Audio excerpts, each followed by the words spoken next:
Welcome, everyone, to Champion Your Life with me, Leighanne Champion. This is where we get to reflect, refine, and reboot your one precious life. In this space, we take a deeper look at what's holding you back. Maybe you want to show up differently for the people in your life. Maybe you're struggling with your emotional well-being. Maybe you feel as though something's missing and you want to get excited about your future. There's some good news. You can shift your perspective and begin to walk through the world in new, refreshing ways. I am a certified life and well-being coach who was called to create this show as a means to facilitate a journey of personal development. You have the power to change. Your life is precious. Don't waste another minute feeling unfulfilled. Champion Your Life starts now.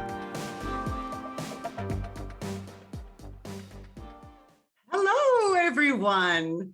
Welcome back to Champion Your Life with me, Leighanne Champion.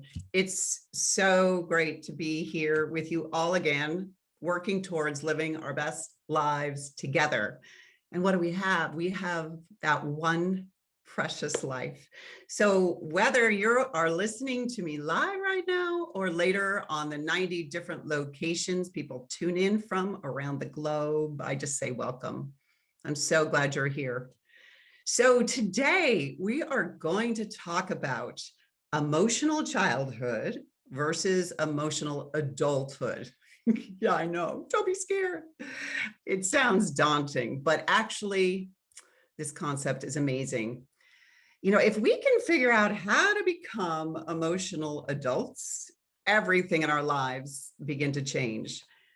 I remember when I first learned this concept in my training at the life coach school, it really spoke to me. And I thought to myself, I'm like, I really want to teach on that one. So let's begin with what is emotional childhood? So emotional childhood occurs when we grown adults haven't exactly matured past childhood in terms of managing our emotions. It's when we're not taking responsibility for how we feel, how we react, and are often we put the blame on everyone else for how we are feeling and the results we're getting in our lives. And then this occurs when our emotional maturity has not matured beyond childhood. And here's what I mean by that. As children, we are not fully responsible for our emotions. We don't have the capacity or the ability to control our emotions when we're little, and nor should we, right? But when we are really young, we are dependent on our parents to solve all of our emotions. When a little baby will cry when they're hungry or their diaper's dirty, they're uncomfortable. They may cry when they get hurt, right? Or fall down. And as young children, we need someone outside of ourselves to handle those very basic emotional needs. And this, of course, is beautiful and how it should be when we're young. But as we grow older, many of us are still under the impression that external things, other people and situations, are still causing all of our feelings. We call ourselves adults, but most of us are still functioning as emotional children. So what happens is that it creates this dysfunctional dependence on other people and situations to make us feel good or happy all the time. And it's not something that we do on purpose. Most of us are not even aware that this is a thing until we're taught this concept. But when we begin to do this work, we begin to see this in ourselves, and it's really powerful. So living an emotional childhood can often look like a temper tantrum, or where everything is kind of like a tit for tat. It can look like denial. It just puts us in a place where we don't feel like we have any control over ourselves as adults, and therefore start acting ironically like toddlers.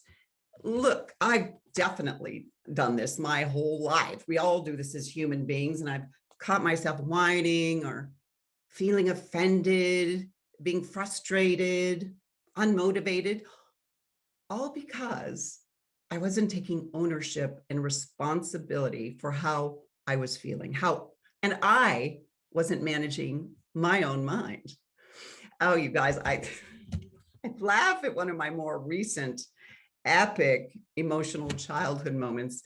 I think it's etched forever in my brain, actually, as the perfect example of what we do as humans. It was last November on election day, and I was on edge, as many Americans were, waiting for the results to come in. And all of a sudden, I looked up and I saw my puppy Champy like out in the backyard with an Amazon package in his mouth, one that I had been waiting for. The next thing I knew, I was outside chasing that puppy like a wild person in my backyard, trying to grab the package right before he completely tore it up. And Champy was much faster and agile than me. Shocker. He went left. I went right. I took a plunge onto the ground that I'm actually truly sorry wasn't captured for TikTok. In my complete agitation of the moment, I lost all reason and ended up with a sprained wrist and a sprained ankle. I was so well aware of this concept of emotional childhood, and it was really pretty funny. I was actually able to see it immediately. Even as I lay on the ground, I began to laugh at myself. I was like, girlfriend, woo, what in the world was that? But when we're functioning as emotional children, we are blaming other people for how we feel, for how we act, and for all the results or lack thereof that we are getting in our lives. So again, when we're hanging out in emotional childhood, it's almost as if we're convinced that the world is conspiring against us. And here's something that's kind of interesting too, and this might be an aha for you all. One of the root causes can stem from parents that still function as emotional children themselves, and who in turn just keep perpetuating the cycle within our family structures. And it's rampant. You know, nobody takes us to Emotional Adulthood Academy. That should be a thing, don't you think? There is no class offered in high school or college that says, hey, you're 18 now. It's time for you to become an emotional adult. And this is how you do it. And also, I think we should be able to join this academy at any age. But wow, think about that. What would that curriculum actually look like? Now that you're an adult and you have the brain processing capabilities to be able to identify and understand what you're thinking, it's you and only you are responsible for all your feelings and the way you present yourself to the world and how you respond to others. Whew. Can you imagine what a fascinating and productive class that would be? Once we reach this age, our brains are developed enough to begin to accept and understand what we're thinking. I mean, I know I would have so loved a coach at this age who could have shown me that we can become capable of reflection and then learn to decide what to think on purpose, no matter what anyone else does in our lives. Do you remember the concept from the first show? Reflect, refine, reboot, right? But what has happened now is that there's just so many adults that are functioning as emotional children. And the awareness around this is just not there. I'm sure you've all seen it. It's interesting when we don't learn to regulate our emotions as children, when our homes, they might feel unsafe, or perhaps when we don't feel seen and heard. And, you know, even when it feels like maybe you had the most beautiful childhood, we can still carry with us into adulthood all sorts of insecurities that don't serve us. Often people will still carry those feelings of disappointment or anxiety, being easily offended, taking things personally. And then these are the traits that we end up dragging with us into adulthood. We often blame our parents. We blame our partner. We blame the government, we blame the school system, we blame our childhood, we blame the person that fired us, right? We blame everyone else for how we feel and the results that we've achieved so far in our lives. The problem with that, well, it's only about the most disempowering thing that we can do, right? Keeping ourselves in a space of childhood thinking and blame. So you're probably saying to yourself, okay, but now what's emotional adulthood? Well, an emotional adulthood means that I understand that I am responsible for my happiness, no one else. And I'm also responsible for my unhappiness. It's the decision to take full responsibility for every single thing we feel, no matter what someone else does or doesn't do. Look, this is no small feat and really quite humbling when you begin to allow for the awareness around it. But it's so powerful, though. It's really powerful when we just decide to accept, embrace, and learn this skill. It's interesting. Often my clients will come to me feeling like victims, feeling at the mercy of someone in their life. For example, maybe somebody has gone through a difficult divorce and they're trying to parent with an ex-husband, and they will go on and on about how complex and difficult their ex is, that he or she is making them crazy or frustrated, all the different emotions, right? But I will often say to them, well, let's think for a minute. Let's look how you are turning over your precious emotional life. Seriously, of all the people in the world, is this who you want to give your power to? The truth of the matter is that we are adults now, and we are responsible for everything we are feeling.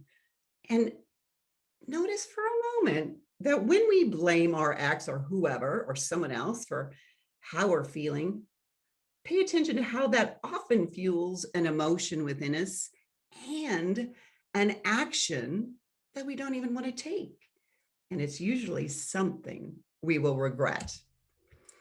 Let's say I give my emotional life over to my husband, Tom, by telling him in my head, you, pal, are responsible for making me happy. Or you're responsible for when I'm frustrated, and you're responsible for when I'm sad. Everything you do, Tom, causes an emotion in me. Poor man. You can see if I'm living in that space, I am going to be constantly trying to control his every move. My husband would become the pawn in my emotional chessboard of my life. Can you see that this is a very disempowered place to be? And it's maddening because you know what? We can't control other people. Did you know that? And they really don't like it when we try. If you notice that one too, people don't want to be controlled. Crazy. Who knew? So just for all you micromanagers out there in the world, listen up. This is a big one. People don't like to be controlled. I want to know what you think. We're getting real here. Please write your comments and your thoughts in the chat box right now. If any of this is resonating or speaking to you, maybe it's a light bulb moment around emotional childhood, or maybe it's about how you're just trying to control all the people in your life. But I'd love to hear from you regardless. We're going to go to break right now. You are listening to Champion Your Life with me, Leighanne Champion. What do we have? One precious life. Let's work towards emotional well-being. We'll be back in a few.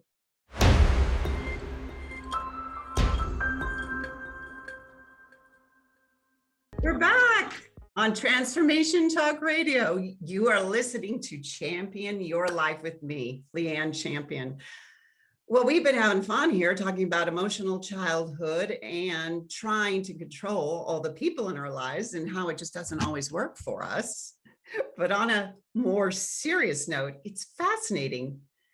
It's really fascinating how when we give up trying to control other people, we find ourselves regaining our own strength, our power, our sanity and perspective. It's funny. It's a little counterintuitive, but I've seen this happen so many times in my own life. When we surrender or give up the reins of trying to control an outcome or what a person is doing, it gives them the freedom and responsibility to figure out things for themselves, right? And often, not always, but often they'll end up doing what we had hoped they would do in the first place. Think of those times. I was also thinking about this earlier today, like that when you're in the car with someone you love and you approach them with 20 questions, chances are you're going to get nothing back, right? But if we choose just a lighter approach, a simple, hey, how was your day? Often that person just opens up because they sense you aren't trying to control that conversation. You don't have an agenda, right? You're just open, available, non-judgmental, and they can feel that and often will respond. It's just interesting. Something to think about. Oh my goodness. Looking at the chat box now. You guys are hysterical. There's some priceless comments.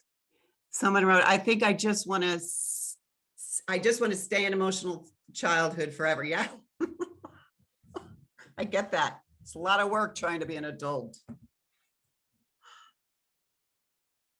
Do you think that when I'm feeling jealous that I am in emotional childhood? Whew, that is a great question. Wow.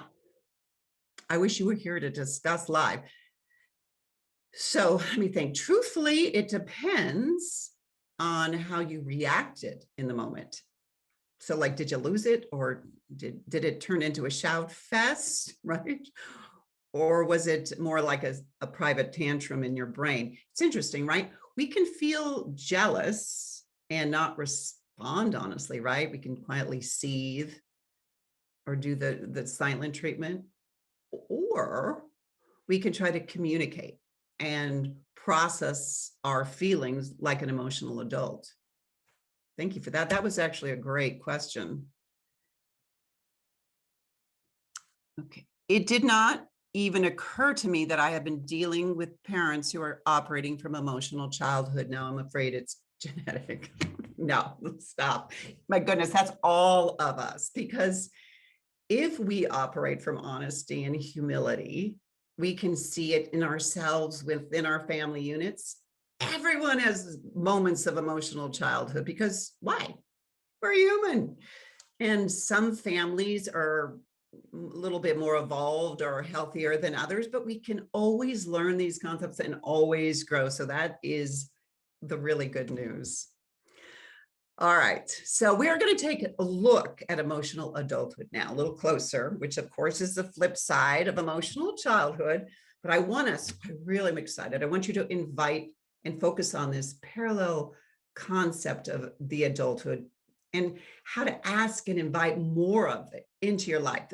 It's a mature, confident, self-assured, and responsible energy. And we want more of that in our lives. So let's review emotional childhood. It's expecting the world to change so that we can be happy, expecting the world to be a certain way, right? So that we can feel better. Whereas emotional adulthood is a place of well-being. And that includes a 50-50, right? The 50-50 of life that we've discussed before, where we are taking full responsibility, right? For every single thought, feeling we have in every situation that we find ourselves in, the good and the bad. So emotional adulthood is really about ownership, isn't it? Which, when we break it down, simply means that we are willing to look at ourselves and our own behavior and then decide in that moment to show up in a way that will serve us and the well-being of others. There's a beautiful scripture from 1 Corinthians, I think it's 13:11, that I've loved. It sort of says it all. It says, when I was a child, I spoke like a child. I thought like a child, and I reasoned like a child. When I became a man or a woman, I gave up my childish ways. Wow, right? It's those moments when we are not reacting, when we are responding in a thoughtful manner, when we become more focused on what matters rather than being distracted with things that we can't change, right? We can't, people, we can't change, situations we can't change. When we are in emotional adulthood, we are no longer stressing over the things that are out of our control. We know intuitively that it's just a waste of our precious energy. And from this pure place, we can then begin to create a life that speaks to our soul. I'm going to give you 5 quick tools to help towards living in emotional adulthood. And the first one is to develop an awareness around every thought we choose to think. So we develop an awareness around every thought we choose to think. Will we ever stop being amazed at how our thoughts control our emotions, right? It's so easy for our minds to go south and get stuck in a spiral of negative thinking. In our family, we call it the rabbit hole. But when we practice mindfulness and awareness, this helps us to flip that tendency, right? It's so important to become the watchers of ourselves and then begin to call out negative bias with a little humor when it arises, like, oh, there it is again. But when we stop and recognize that we just have these shenanigans in our minds going on, we can then pause for however long we need. Always throw some compassion in the mix and then shift our focus back into the realm of emotional adulthood. All right, number 2, letting go of victim mentality, no longer at the mercy of others' behavior. Letting go of victim mentality, no longer at the mercy of others' behavior. Believe it or not, it's not other people's job to make us happy. That's our job. And when we make it someone else's job, our husband, wife, mom, dad, boss, we give away all of our strength, all of our power. We never control the actions of others, really. We want to believe we do, but we don't. So if we're basing our happiness on the behavior of others, can you see how we're not in charge of our own happiness? How we're letting others and their behavior decide what kind of day we're going to have? I mean, why would we do that? We are responsible for our own happiness. And I remember feeling really, really free when I first learned this concept. Again, it's not easy to grasp this immediately, but when we take the time to look at it, it is a game changer. So feel free. Some of these concepts may be new to you. Go back, listen again, listen again. When I first heard this one, I must have listened to it 6 times. I was like, wow. So, all right, we're going to move on to number 3, understanding that it is our job to make us feel secure. Understanding that it is our job to make us feel secure. So other people don't make us feel secure. It's really our job. A lot of my clients think they're pretty convinced that if they were in a romantic relationship, that they are going to be a lot happier, secure, more on track. But really, I say to them, is that always the case? Is that really true? I think that many of us can think of a time, right, when we were in a relationship that didn't really create feelings of security. I think the real work of security is learning to love ourselves.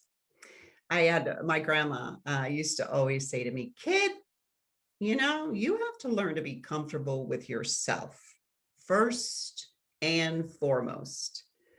Thank you, Miss Elizabeth, for such amazing, wise advice. And now I can pass it on to others. All right, number 4, we are responsible for our own happiness, pain, and joy. Ultimately, other people's opinions don't hurt our feelings. It's our thoughts around it that cause all these feelings. For example, let's say you have brown hair like me, right? And if somebody walked up to you and told you, hey, I like your blue hair, you dismiss it immediately. You know you have brown hair. Their opinion doesn't make sense, right? Or matter. You wouldn't need to be offended in that moment. But listen to me, this exact same principle applies to anyone's opinions or statements in any given moment. We always get to decide how we want to respond to what has been said or done. It's not anyone else's job to make us feel better. Interesting, right? And finally, 5, letting go of thinking we can control another human being.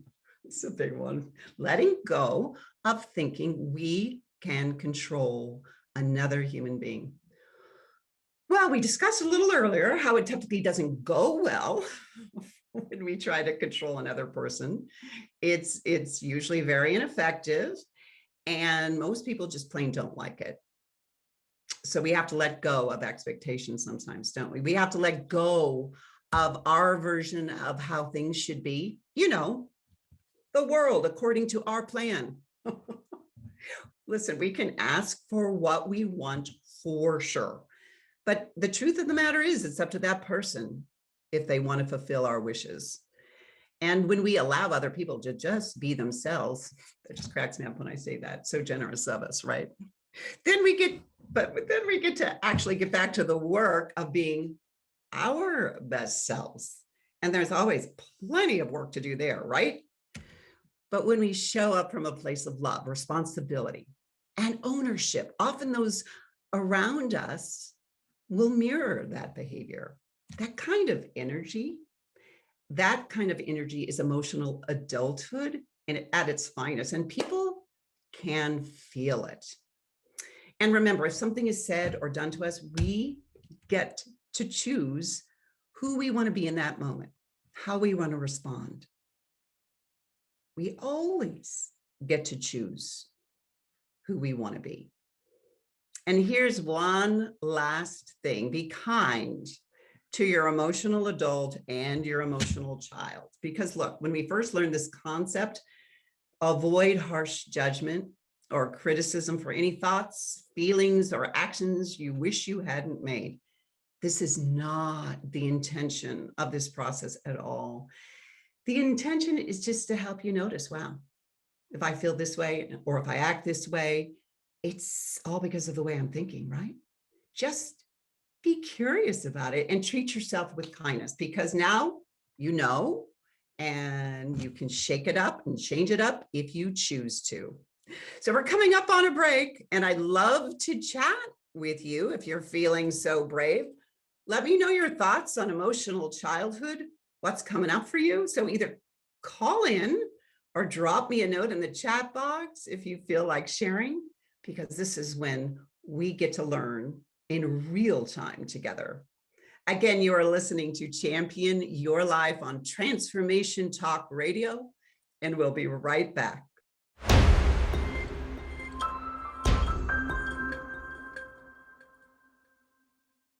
Hey, everyone. We are back on live with some people that have called in. Do we have somebody on the line, Olivia? Yeah, we've got Denise from Connecticut. Denise, you are on with Leighanne Champion. Hi, Denise. Hi. How Oh, are this is, you?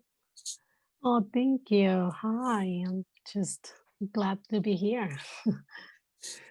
Good. So you were listening to all these concepts, right, on emotional childhood and adulthood. Did something resonate with you? Oh, yeah. I was listening and I just found myself frustrated, with the situation that's going on. And, um, a lot of things resonated. I'm just like trying to like process like my thoughts. Oh, well, thank you for Mm. being brave and coming on and doing that with us. So what was coming up for you? Tell us all the things.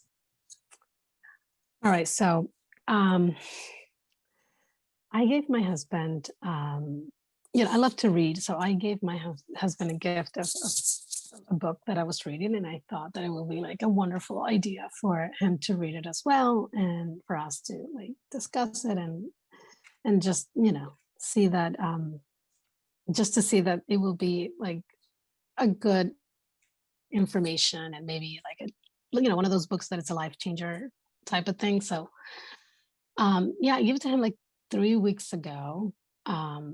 And I mean, today will be 3 weeks. And he still hasn't picked it up.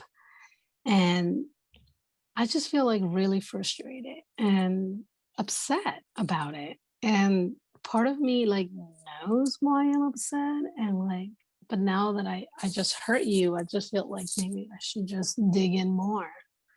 No, that's Oh, amazing. Well, let me make sure that I heard you correctly, Denise. You have a book that you found that really resonated with you. Is that correct? yes. Mhm. And then you got a copy for your husband several weeks ago. I think you said 3 weeks ago. Is that right? Yes. Mhm. And he's yet to read it, right? Is that right? Right. So Right. what's your thought around all that? So I just feel like he just not valuing my opinion or my suggestions and like um it makes me really upset to like know this. Okay, And so you gave your husband a book, and that's a circumstance in this situation, and and you have a thought around that he doesn't care what I think or what you is that what the thought was? He doesn't care what I have to say. I want to yeah, make like sure to get your words. yeah, like my suggestions. Ah, he And doesn't care about my suggestions. So when you think that thought, he doesn't care about my suggestions, what feeling comes up for you, Denise? well, I feel right now even like I feel ignored and rejected. Um, like like he's rejecting me by not reading the book and how important this is for me that it that I gave it to him. Okay. And so the feeling that's come up is rejected. So what's happened since then? What would I see you do? How are you treating your husband in the meantime, since you gave him the book and the 3 weeks has passed? Yeah, I mean, I see myself like I now that I was listening to you, so I realized that I've been like edgy, moody, and like Yeah. um upset about just anything. And it's so funny. Now here's the big question for you. Like, did you ever tell him that this meant a lot to you? I didn't. I did not.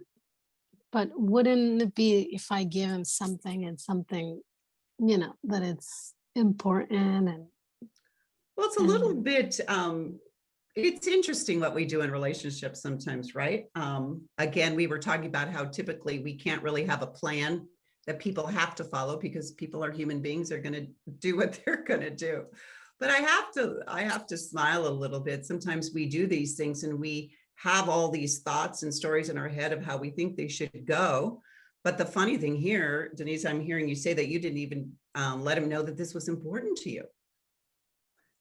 no, I just thought that it would be known the minute I gave him the book. Are we funny? It's like, well, what?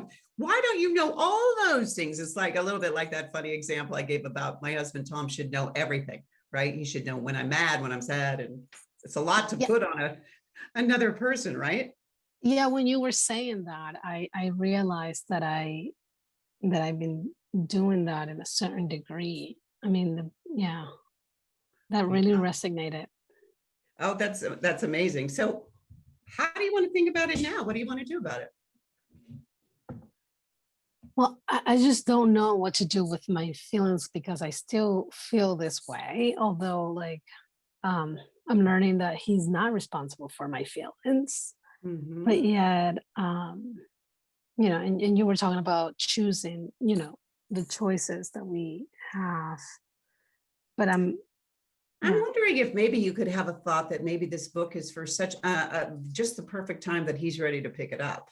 Maybe this is just a seed that's been planted. But I also would like to suggest that you could maybe let him know that you've been having this hilarious conversation privately in your own mind about how you wished he'd read it. And you never know. You never know. He may pick it up upon learning that this matters to you. yeah, yeah. I think I like to have that conversation and see how that goes. But also, you also said something really, that when you're putting that expectation on your husband, that's just not realistic. So that really, am I putting high, expectations, and am I falling into that? And um, And what do maybe you, I am. what do you primarily want to do with your husband? I think I know the answer. You primarily want to do what? Like, with, if he reads the book. No condition. No conditions on this. I was leading you in. So how do you feel about your husband? Is he a great guy? Oh yeah, he's a great guy. Are you He gonna love him is. whether he reads the book or not?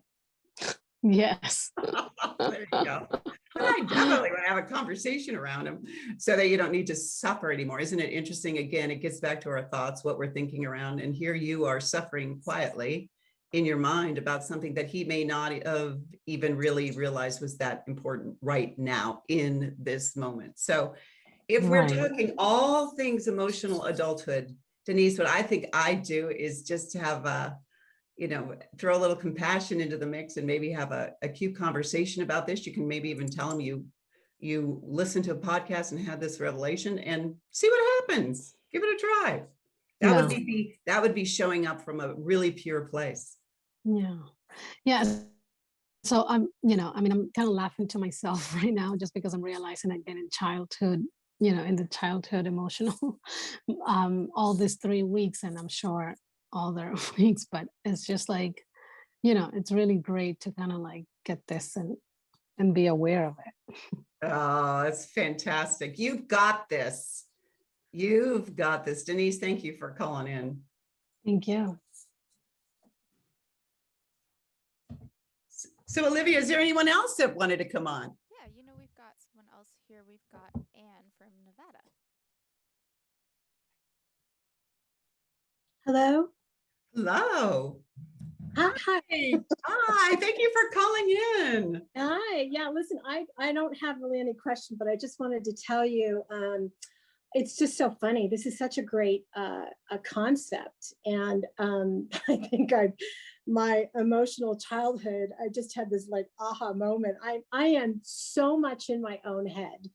I am, and I do believe that's emotional childhood. And I never thought of it that way. I mean, I'm assuming so much, and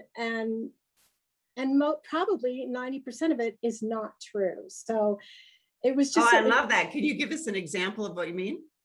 Yeah. Well, like I got this email the other day by someone who I haven't talked to in a very long time, and I thought he was mad at me.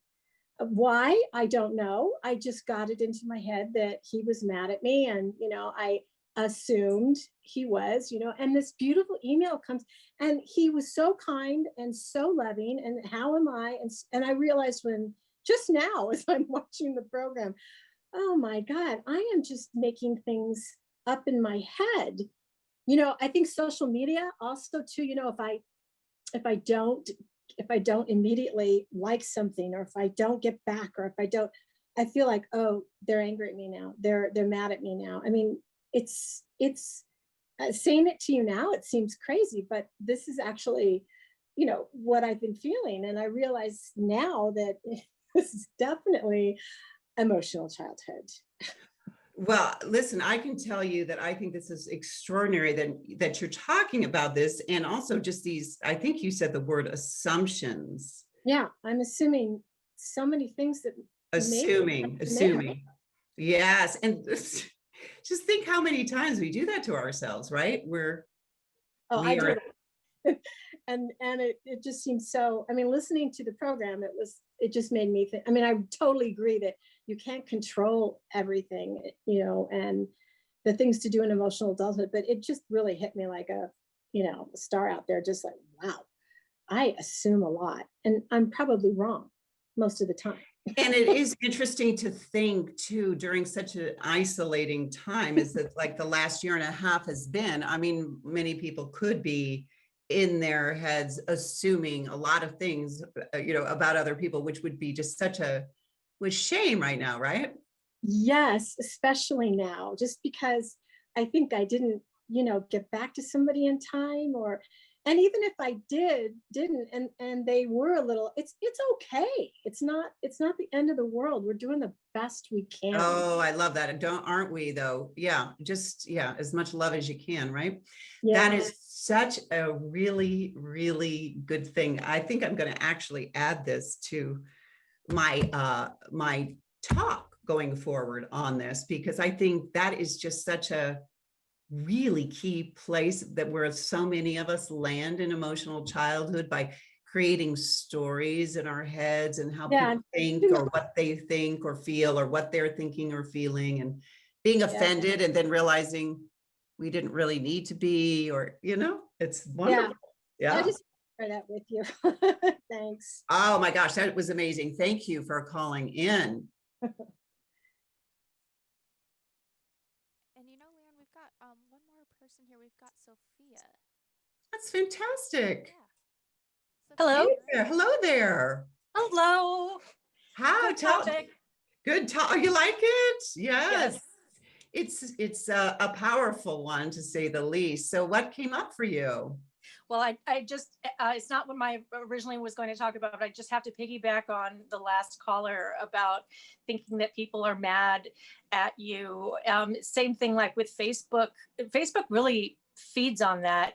If you post something and you're waiting for the likes to come in and they're not coming in fast enough. But, right. That's so true. For me, where I think I pretty much show up as an adult in the real world. There could probably be people that would disagree with that, but it's really about my own, me with me is where I get pretty childlike.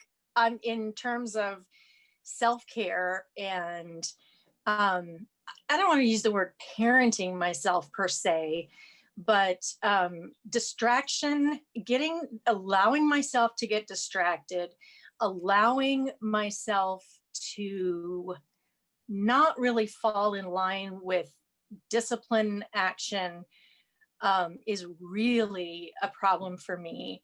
And it's really a problem. I can trace it back to not really. Can you give me an example? You said you feel very distracted and there's some discipline that's not happening, if I heard you correctly, but can you give us an example of that, when that would happen? Sure. Let's see. Well, I have some, really exciting projects that are all based on me moving forward. Like, I'm a writer, and it can be really easy for me to put it off, even though I'm very passionate about it. I'm excited. I think it's timely. And I can kind of default to a place of just rest, and like I'll play online mind games, keeping your mind sharp and things like that. I'm always finding other things that I can do. Same thing with exercise. Those are the two biggies. Those are really the two biggies. Yeah. All right. So when you are thinking about doing some writing and you're working on a project, what is the thought that might come up for you to keep you from writing? The thought that would come up for me to keep me from writing. You talked about wanting to keep yourself comfortable and safe. It's interesting. I heard you say that as well. Yeah. So what might you say to yourself to keep you from writing? Energy. I think of how much energy expenditure, and like it would just take energy, and I don't have energy. Okay, so I don't have energy today. Yeah. That's the thought. I don't have energy today. And then what emotion comes up for you when you say that to yourself? Sadness. Okay. And then what would I see you do?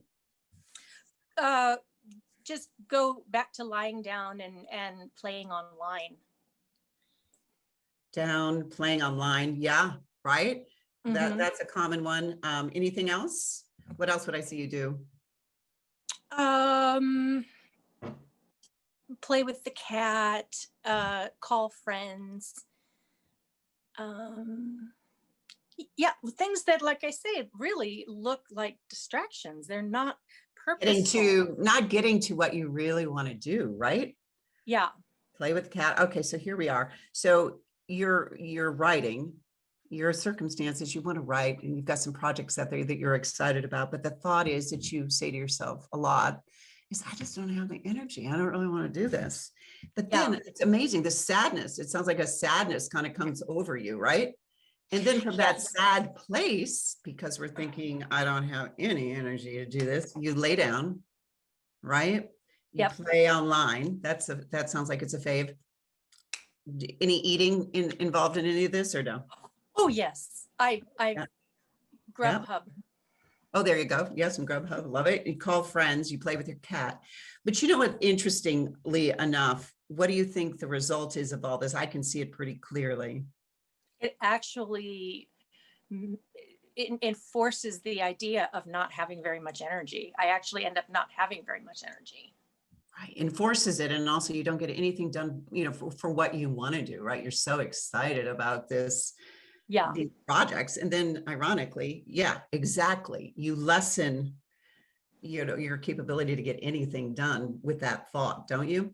So what is, you know, that's so interesting. And that is pure, yeah, when we do these kinds of things to ourselves, that is pure emotional childhood, right? We you know, so interesting. It's hard on, you're being hard on yourself. It's so interesting. So what is a thought that you could replace, Sophia, where, yeah, that you could think instead of, I don't have the energy today?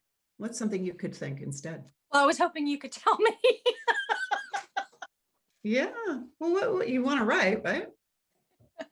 Yeah. So what? So my job as a coach is I know that you have the answers. So what do you think? I don't have I don't have the energy. Just doesn't sound like this energy that I'm hearing on this call today. Right. You want to write. So what's a thought that could introduce getting something done? And I was really kind of kidding when I said that about you having the answer. I know it has to come from me. All right, girl. All right. So, well, this is really an issue. And I guess, I mean, in conversation, I think I need to know how to motivate myself. I never really learned that. I was a kind of like a gifted student as a kid. I was the youngest in a big brood. People weren't really watching how I did things or making sure I did things. And so I kind of floated along, and I didn't really get the training on how to do things methodically and how to do them well. Okay.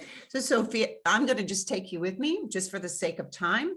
What I want to say to you is that you can create the motivation from this place. You can say, you know, this is important to me. This is something I've always wanted to do. Today, I'm going to devote 30 minutes. You don't have to start with something outrageously big, right? But you can say, I'm going to be good to myself. Yeah. And I'm going to devote 30 minutes today. And it's so funny. Often when we just give ourselves a time frame on something, then we end up wanting to go much further into it just than 30 minutes. But if you make a deal with yourself and say, you know what, I'm going to show up for myself and really make some progress on this, because I'm going to feel like $1,000,000, you know. So this is the work you need to do. This is interesting. You should reach out to me. I'll send you some stuff on getting motivated, but I would create a thought around, I'm going to give myself the gift of 30 minutes to write on the things that really matter to me. All right. I'm going to give myself this gift. All right. A small bite-sized goal. Correct. Excellent. That definitely resonates for sure. Good. That's awesome. Yeah. All right. You've got this. You've got this. Oh my gosh, I love all these calls, and I hope you are all blessed by hearing what was coming up for everyone. But in my final thoughts today, you all, I just want you to realize that when we take responsibility as emotional adults, the chance of showing up in a way that we don't want is just so greatly reduced. But if we do act in a way we later regret, we can own our actions completely. We can apologize. We can say, hey, I just want to let you know that I'm sorry. This one was on me. And this, guys, is just such a beautiful, wonderful place to reside. It's just the secret to a contented life. It's just a pure place where you have clarity over your emotional world. And sometimes I think it sounds as if emotional adulthood won't be fun and exciting, but I promise you, actually, the opposite is true. Because being dependent on someone else as an adult when you don't need to be, it's very disempowering. So I just want you to explore this concept in your own life. I promise you, this is worth it. We have one precious life. And if we can learn to do this, we can be better than happy. We can be emotionally healthy. You have been listening to Champion Your Life with me, Leighanne Champion. For more information, please check out my website at leighannechampioncoaching.com or just type in championyourlife.com. We are live every other Wednesday, so I'll see you next on Wednesday, May 19th, 1 p.m. Pacific time and 4 p.m. Eastern Standard Time. We might be covering boundaries next. Until then, Godspeed. Thank you for listening to Champion Your Life with me, Leighanne Champion, on transformationtalkradio.com. To find out more about me and my coaching platform, visit championyourlife.com. That's championyourlife.com. You have one precious life. Let's live it to your fullest potential. Let's go. Let's do this together. See you next time.